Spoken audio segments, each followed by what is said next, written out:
sometimes you wonder if people are even listening. Does that ever happen to you? Totally, wait, but nobody is listening. We're wondering that right now. We are so thankful that you came in today, because now we know people are listening, even if it's just on your Instagram. Or they're not listening with me as well. We're just hanging out together. Either way, we're having fun. Like Ben, but we were researching how we're going to spend the time with you the best. We were like, so Ben's obviously like checking out photos of your girlfriend. You got the most beautiful girlfriend. But like, are the ladies must be throwing themselves at you? Is that really? Whoa, that's a weird thing of throwing themselves. I mean, people are nice. Let's just put it that way. People are nice because guys throw themselves at me. I would say more than women. So yeah. Okay. So I think it's just people throwing themselves at you in general. No. That would also be really weird. Sometimes I think it's just people you owe money to. That's what it is. And then you think it's a fan, and they're like, "Yo, you still owe me money from Standard 9," and you're like, "Why do you remember that, man? Who are you?" So not everyone's your fan. That's something I've had to learn as well. Okay, let's talk about the show. So being like, okay, in America, in the States, being the new kid on the block, I would have imagined that one of the first hurdles would have been to get the audience to be accepting of you and your new role taking over the show. Right. Which you did incredibly well. And we were chatting about it earlier, and there was an interview that came up with Tommy Lauren. Yeah. Which kind of, the group kind of felt like that could have been a tipping point when people in the States might have gone like, oh, this is our guy. He's cool. I dig him. I like this guy. You know what I mean? Like, was that kind of a moment, or yeah? No, you know what I've learned is when you're doing a show or when you're in entertainment, there are multiple tipping points. There is no one big breakout moment, generally speaking. So you have to create multiple tipping points, and I think that was one of them. There are a few episodes of the show where people, they go viral. It becomes a big deal. You see it all over the world, and then people go, "That's our guy. That's our show." And were you worrying about this? You're building. Were you like, oh my goodness, I'm gonna fit in, they're gonna dig me? I don't know. But then one day you just stop. Like literally one day I just woke up and I was like, actually, I was like, man, not even that. You go like, I've won.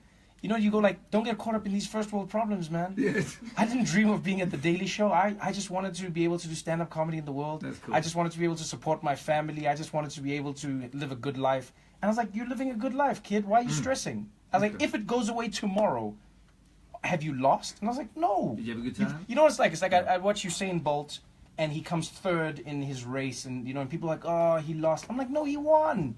He won. Just the final race, he didn't get gold. He won.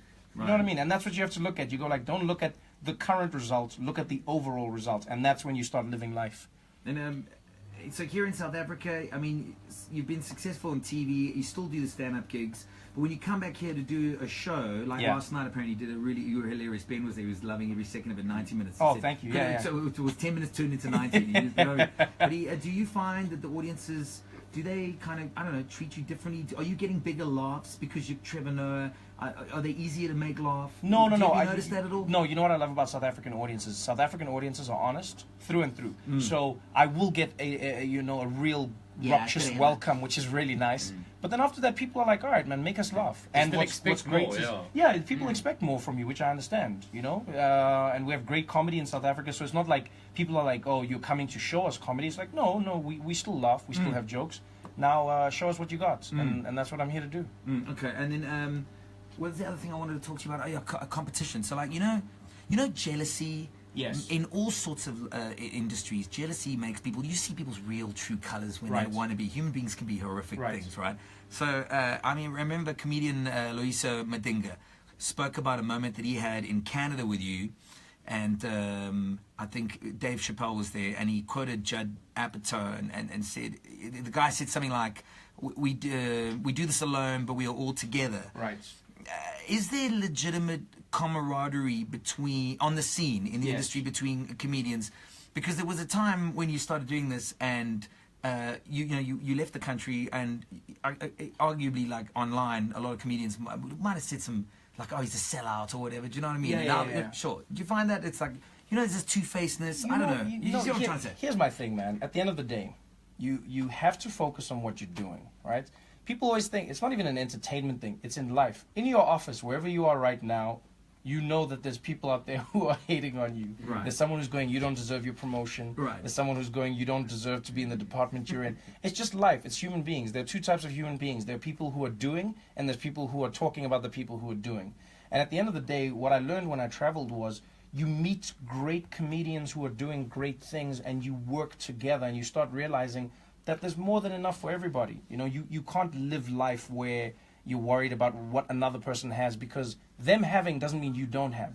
That's a misconception. Does that make sense? Like, people go, if you have, I don't have. And it's like, no, you can have, which can enable me to have. And that's what I learned from great people like Dave Chappelle. That's what I learned from people like Louis C.K., people who sat me down and they're like, yo, we're on your team. We're going to help you out here. And South African comedy has grown a lot because of that. Like, I think a lot of people in the industry have gotten together. There's still factions. There's always going to be factions in life. Not everyone's going to be friends, and you don't have to be friends with everybody. But what you do have to do, focus on what you're doing, let the work speak for itself, and then let the people talk. And as DJ Khaled says, don't focus on the haters. They don't want you to win, man. They don't want you to win. That's what Khaled says. Another one. They don't want you to win.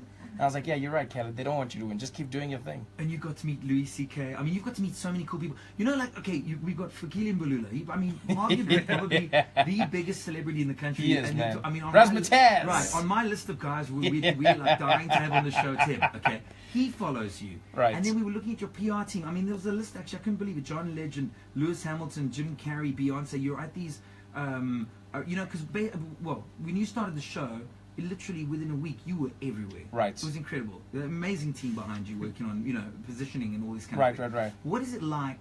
What is that like? I mean, you meeting people that you must have, like Jim Carrey, you must have grown up watching him on the TV. Yeah. So you kind of like hanging out with him. What's